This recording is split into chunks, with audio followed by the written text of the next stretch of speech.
On this Edit Me Monday, we're going to look at a short extraction from a featured documentary that I'm currently cutting called For the Love of God. This film is an international documentary and it explores the intricate Tibetan art form known as thangka painting. Thangka paintings date back over 1,000 years and they are traditionally created on cotton or silk, and many times they are not just a work of art but a devotional tool used in Buddhism. So, for those out in Tibet, it's not just a work of art you hang on your wall. It is many times a teaching tool, a record of something historical, or a meditational guide. And in many cases, it is also a visual representation of one's spiritual journey.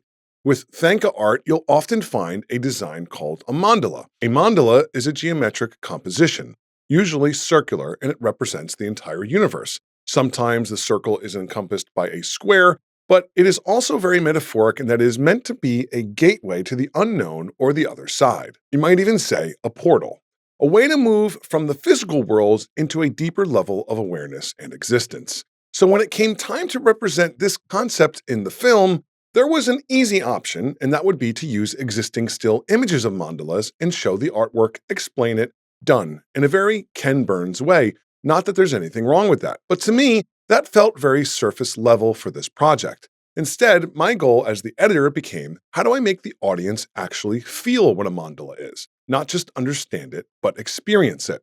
So this scene that you're about to see was built from scratch. Visuals, sound design, pacing, all done in the edit. Let's take a quick look.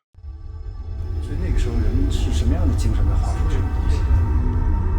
唐卡中的坛城也有固定的设计元素，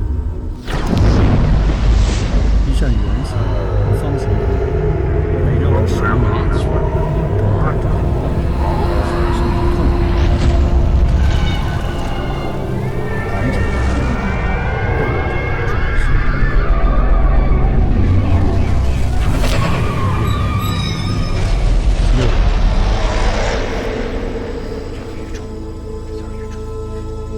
有着装饰。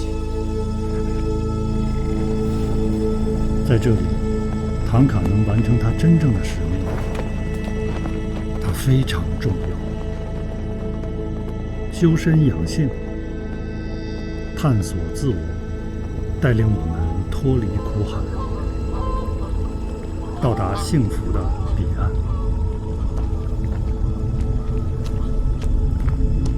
我从未见过像夏鲁寺这样的地方，时间在那里似乎停止了，保持着永恒。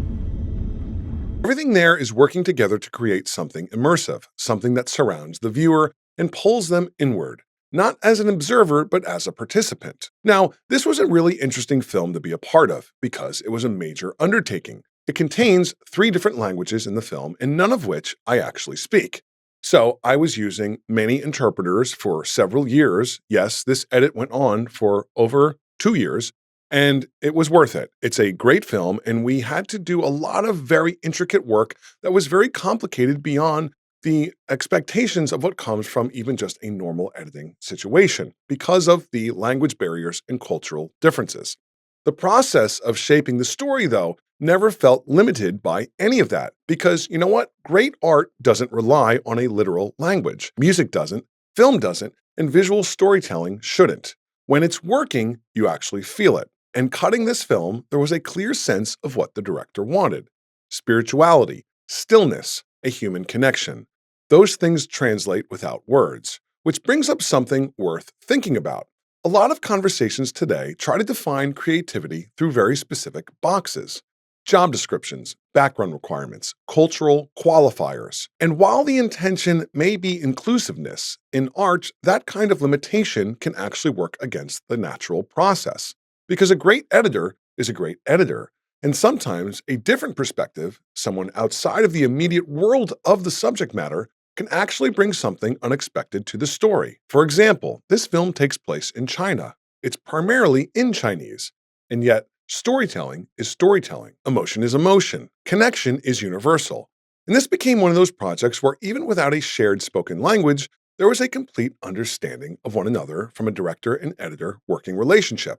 Because the communication wasn't verbal, it was visual, it was emotional, it was instinctual. It was about rhythm, tone, and feeling. It was about speaking the same language of art. And that is what editing is when it's at its best. Not just assembling footage, but translating intention into experience. Now, if we want to look at that scene from a technical standpoint, how did I make that immersive kind of experience? Well, there's about 20 to 30 visual tracks there of video, all with different opacities and different alpha channels at play. Screen mode, composite mode. It's funny, many people often say to me, wow, you're really good at graphics, but I actually have no idea how to use After Effects or any graphics application outside of Premiere. But what I am good at is using keyframes, manipulating footage, changing alpha channels, changing opacity, and bleeding many shots into one. And that's kind of what a mandala and what Tibetan art, in a sense, really is. It's the combination of layers and a transformative experience one gets when interacting with, say, the spiritual world. So I try to even take that approach in the application of the edit, layer upon layer upon layer of images that become melded and bleed into something else, many things becoming one.